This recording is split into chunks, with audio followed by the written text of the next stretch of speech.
Welcome to the first edition of Darkroom Talk. I'm your host, Mark Mercer. You see, we just got done a few days ago, or maybe a week or so ago.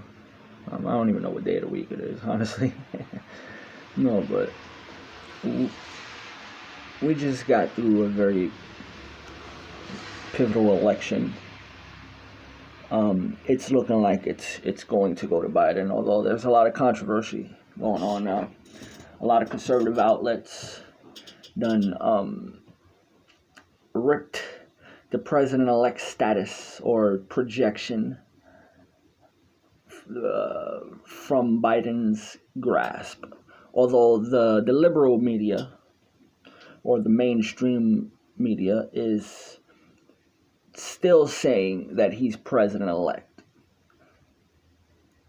I mean, it's kind of weird that Biden actually created an office of the president-elect.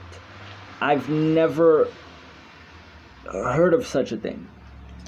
Will this become an official office, or is it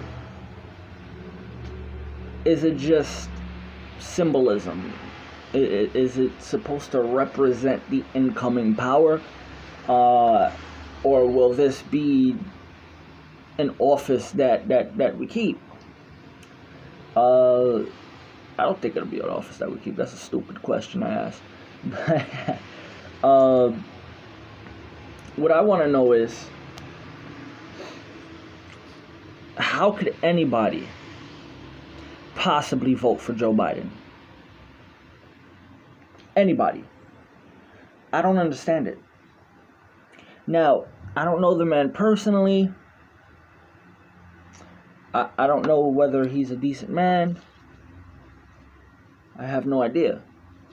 But I do know that some of his policies or his proposed policies are horrible. Some of the things that he wants to do are horrible.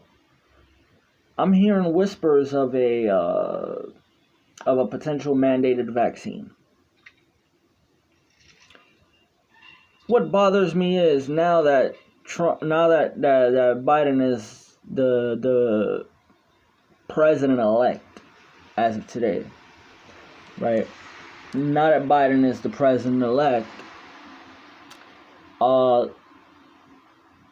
now you got Pfizer talking about. Now you got the incoming administration or the Biden camp talking about rumors of a vaccine coming soon. And what bugs me out was during that debate with Donald Trump, he was flat out denying and calling Trump a liar, saying that this vaccine was not on its way, saying that Trump was a liar. It basically saying that what he's saying was not true regarding a vaccine. Now all of a sudden, since Biden's about to get in there, he wants to acknowledge there's a vaccine on the way and it's coming soon. The mainstream media wants to acknowledge that there's a vaccine on the way and it's coming soon. But then when Trump acknowledged that there was a vaccine on the way and it's coming soon, all the top scientists disagreed with Trump's assessment. There's no pathway to a vaccine in the near future. It's looking like we won't see a vaccine until 2022, 2023. Now all of a sudden, we might have a vaccine as early as the middle of next year, or late next year. These people are liars. And all they want to do is benefit off the accomplishments of the current administration. That's all they want to do. This is it. You got Biden that helped locked up millions of Americans, no matter the color, for non-violent felonies.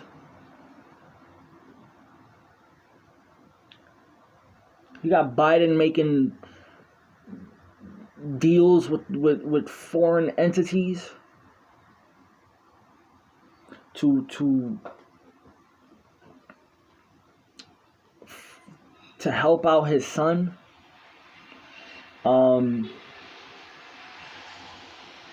Now, I don't know where we're gonna go as a country, because we're pretty divided. You got Biden, you got the Biden cult, or the Trump hating cult, because that's what I like to call them. They don't really like Biden. None of them can answer the question, why did you vote for Biden? So the Trump hating cult, right? So you got the Trump hating cult talking about, oh, we should have unity. Should have unity. There should be peace.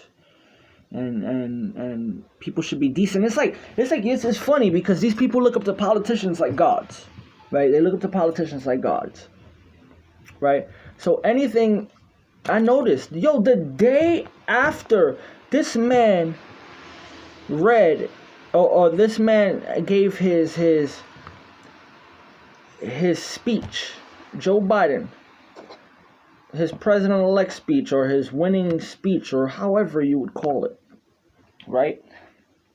When he gave the speech and he was talking about unity, decency, and healing, now all of a sudden you hear these people, you hear these morons, because that's what they are. If you're not a free-thinking individual and you can't formulate your own thoughts, and you're a talking head for someone else, or you spit out the talking points or the phrases that someone else uses because they're a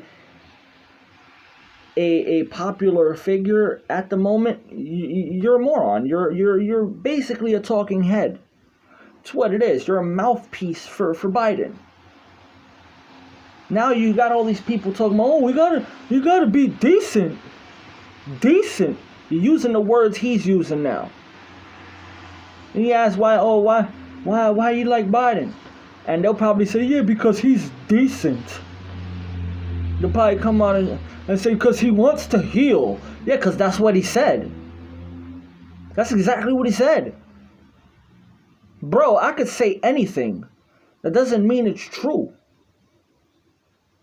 These people did not want decency or healing or unity when Trump was in office all 4 years.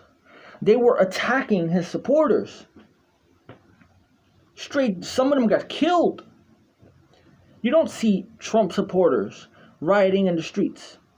And if you do, it's wrong. Any Trump supporter you see destroying businesses, that's wrong. Any leftist you see destroying businesses, that's wrong. Anyone you see destroying a business, that's wrong. You rioting in the streets, that's wrong. You assaulting people. You assaulting people because they don't believe in the same things as you, that's wrong. If somebody's not violent with you, you shouldn't be violent with them. It's wrong. But now, after all these years of beating up Trump supporters, of knocking them out, of killing them, hitting them with blunt objects, shooting them, all these years of all that, now all of a sudden, well, let's talk about healing and unity and decency. Nigga, you should have been decent from the jump. It's the thing, man. I live in New York. And it's crazy, man. It's crazy because you try to have these conversations with people and they get so goddamn emotional about it. You can't have a rational, logical discussion because people are so quick to jump down your throat because they have a particular ideological leaning. It's not about learning with them. It's about passing the agenda, no matter how aggressively they gotta pass it. They don't want to hear other points of views because their point of view is right in their mind. And no other point of view can be right.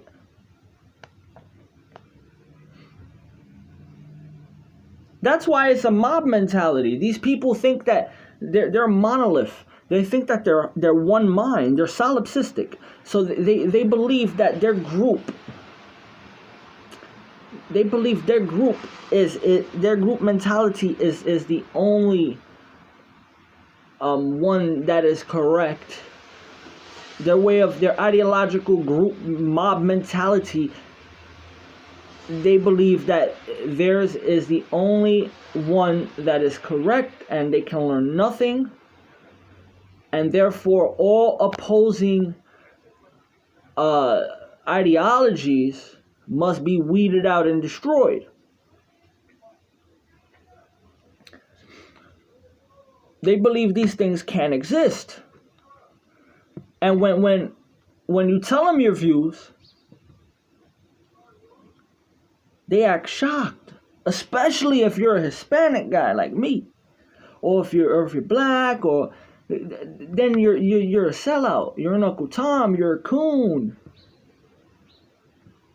right? You can't have a mind of your own when you're a minority. You have to think like one of them.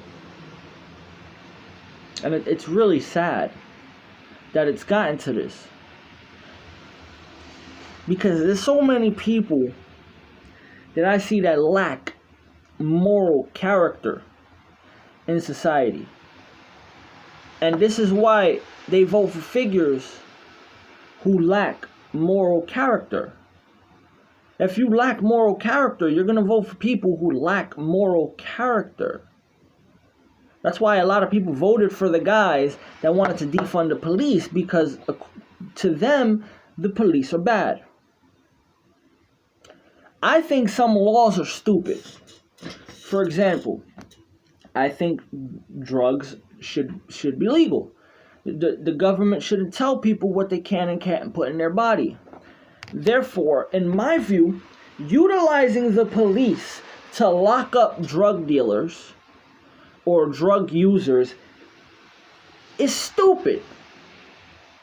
It's dumb. The drug dealers in the first place wouldn't have to be violent if they were able to take their business and make it legal. They would not have to be violent. Why? Because since it's a legal business, they can use the legal system in order to enact justice when they are wronged on the market. But when you make something illegal, now people have to delve into criminality in order to protect their product. And I don't understand why it's hard for people to get. The government knows this. The government damn well understands this. They get it. They get it. They get it. But what they do is they appeal. They appeal to people's sense of emotions. Right? Because you talk to people, this is how you know they appeal to people's sense of emotions. Talk to anybody about the subject that is pro drug war or pro making drugs illegal, right? You talk to anybody about that wants to keep drugs illegal, right? You talk to these people, and their reasoning is, oh, I don't want people to have overdoses.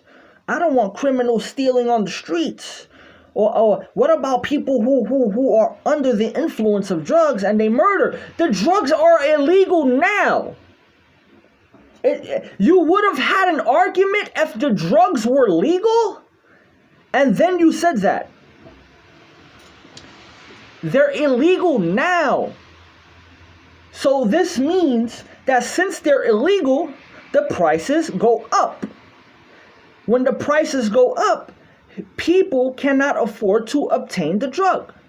Therefore, to obtain the drug, they steal or commit violent acts. The answer is not to make the drugs illegal, because the violent acts are already illegal. Just arrest them for the violent acts. Make the drugs legal, the prices will drop. Make the drugs legal, they won't have to cut them with garbage that is going to destroy your body and possibly kill you. Less overdoses. Since the drugs are cheaper, more people can afford them, less people committing crimes to get them, less violent acts to get them. Like it's not a hard concept, but these people don't seem to understand how it works. If we keep drugs illegal, we're just gonna get more of the same. How are you gonna make drugs illegal to combat violent crime when we already have laws against violent crime? That doesn't make sense. So if we have some stupid laws, dumb. Some of the dumbest laws I've ever seen. And a lot of it needs to change. A lot of it, especially with the court system. Family court, divorce court, things like that. It's very lopsided. The scales of justice are very lopsided, and they favor the woman over the man. That's all I really wanted to say. This has been the first edition of Dark Room Talk with your host Mark Mercer, and I'll catch you on the next one. Peace.